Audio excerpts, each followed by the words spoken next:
बहुत समय पहले की बात है। एक गांव में हर दिशा में हरियाली फैली हुई थी। चारों तरफ लहलहाते खेत, बहती नदियां और मेहनती किसान। पर उसी गांव में एक किसान था जिसका नाम था नत्थू लाल। नाम तो बड़ा ही मजबूत था, लेकिन किस्मत उससे भी ज्यादा सख्त। नत्थू लाल हर साल बड़ी मेहनत करता, हल जोतता, बीज बोता, खाद डालता, पर जैसे ही फसल पनपने लगती, या तो सूखा पड़ जाता, या टिड्डियां आ जाती, या कोई बीमारी लग जाती। गांव के बाकी किसान खुश थे, उनकी फसलें लहलहा रही थीं, अनाज के ढेर घर के आंगन तक पहुंचते थे। लेकिन नत्थू लाल का खेत जैसे किस्मत से रूठा हुआ था। एक दिन वो बुरी तरह थक हार कर अपने गुरुजी के पास पहुंचा, जो गांव से थोड़ी दूर एक शांत कुटिया में रहते थे। गुरुजी एक ज्ञानी संत थे, जिनके पास गांव के लोग अपने जीवन की समस्याओं का समाधान खोजने आया करते थे। नत्थू लाल ने गुरुजी के सामने बैठते ही लंबी सांस ली और बोला, गुरुजी, मैं हार गया हूँ।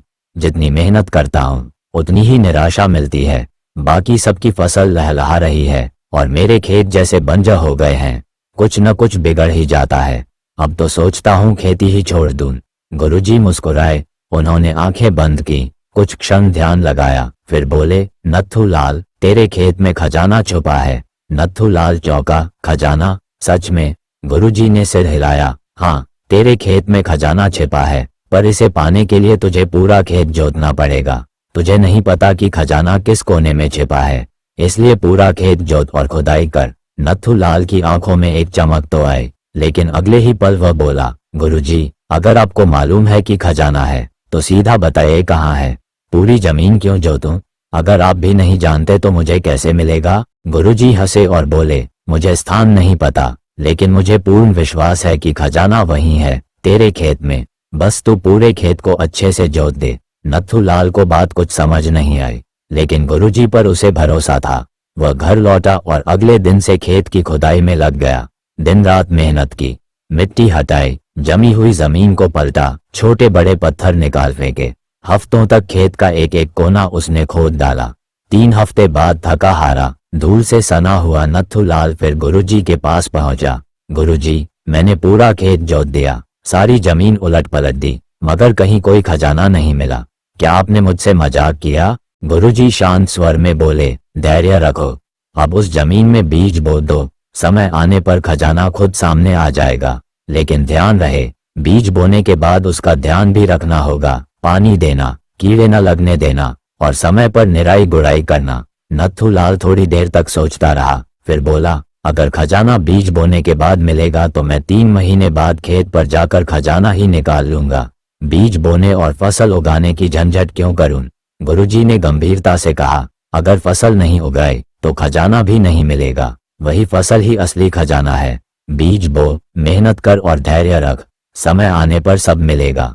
नत्थू लाल ने मन में निश्चय किया, वो फसल भी बोएगा और गुरुजी की बातों पर पूरा विश्वास रखेगा। नत्थू लाल ने गुरुजी की बात को गंभीरता से लिया। खेत की खुदाई तो उसने कर ही दी थी, अब उसने पूरे खेत में अच्छे बीज बो दिए। वह रोज सूरज उगने से पहले खेत पर पहुंचता, पसीने से तरबतर मेहनत करता, और जब बाकी लोग आराम कर रहे होते वो अपने खेत में पानी दे रहा होता। उसने कीटों से फसल बचाने के लिए देशी उपाय किए, समय समय पर निराई गुड़ाई करता और फसल को एक बच्चे की तरह पालता। गांव के लोग हैरान थे, अरे नत्थू लाल को क्या हो गया है? इस बार तो ऐसा लगता है जैसे उसे कोई जादू मिल गया हो। कई लोगों ने ताना मारा, खजाना ढूंढ रहा था, अब खेत जोतने लगा है। पर नत्थू लाल ने किसी की नहीं सुनी। उसने बस गुरुजी की बातों को याद रखा। समय बीतता गया, धीरे धीरे फसल खेत में सिर उठाने लगी, और फिर जो हुआ उसने खुद नत्थू लाल को भी चौंका दिया। चारों तरफ से लहराती हुई गेहूं की बालियां, हरियाली ऐसी कि जैसे सोना लहलहा रहा हो। जिन खेतों में हर साल निराशा मिलती थी, अब वहां से खुशबू आने लगी। नत्थू लाल का खेत पूरे गांव में सबसे सुंदर और उपजाऊ दिखने लगा। जब कटाई का समय आया तो नत्थू लाल ने देखा कि उसकी फसल बाकी किसानों से कई गुना बेहतर थी। अनाज के ढेर लग गए। उसने उपज को मंडी में बेचा, और जब गिनती की तो आंखें फटी की फटी रह गईं। पहली बार उसके पास इतने पैसे थे कि वह सचमुच अपने लिए खजाना खरीद सकता था। अब उसकी समझ में आया कि गुरुजी ने जो कहा था वह कोई कहानी नहीं थी। खजाना सच में था, पर वह मिट्टी में नहीं, मेहनत में छुपा था। वह मंडी से सीधा गुरुजी के पास पहुंचा। उनके चरणों में झुकते हुए बोला, गुरुजी, मैं समझ गया हूँ। खजाना जमीन में नहीं था, खजाना मेरी मेहनत, लगन और धैर्य में छुपा था। आपने मेरी आंखें खोल दी। गुरुजी मुस्कुराए और बोले, जिसे मेहनत की कीमत समझ आ जाए उसे किसी और खजाने की जरूरत नहीं रहती। नथुलाल ने गुरुजी की बातों को सिर्फ सीखा ही नहीं बल्कि अपने जीवन का मंत्र बना लिया। अब वह पहले जैसा नहीं रहा था। उसके भीतर एक नई ऊर्जा थी, एक नया विश्वास। गांव के लोग जो कभी उसकी हालत पर तरस खाते थे अब उसकी मेहनत की मिसालें देने लगे थे। देखो, मेहनत किसे कहते हैं। नथुलाल जैसा किसान बनना चाहिए। नथुलाल अब सिर्फ एक सफल किसान नहीं था बल्कि गांव के युवाओं का प्रेरणा स्रोत बन गया था। लोग उससे खेती की तकनीकें पूछने आने लगे और वह खुले दिल से हर किसी को सीख देने लगा। एक दिन गांव के चौपाल में बैठा वह अपने पुराने दोस्तों से कह रहा था, सुनो भाइयों, खेत में बीज बोना आसान है लेकिन विश्वास और धैर्य बोना सबसे बड़ी खेती है। जब मैं जमीन जोत रहा था तब मुझे भी यकीन नहीं था कि कुछ मिलेगा, पर गुरुजी की बातों पर भरोसा किया और वही मेरे लिए वरदान बन गया। फिर वो मुस्कुराते हुए बोला, खजाना वो नहीं जो जमीन से निकले, खजाना वो है जो तुम्हारी आत्मा से निकले। मेहनत, विश्वास और सीखने की इच्छा, यही असली धन है।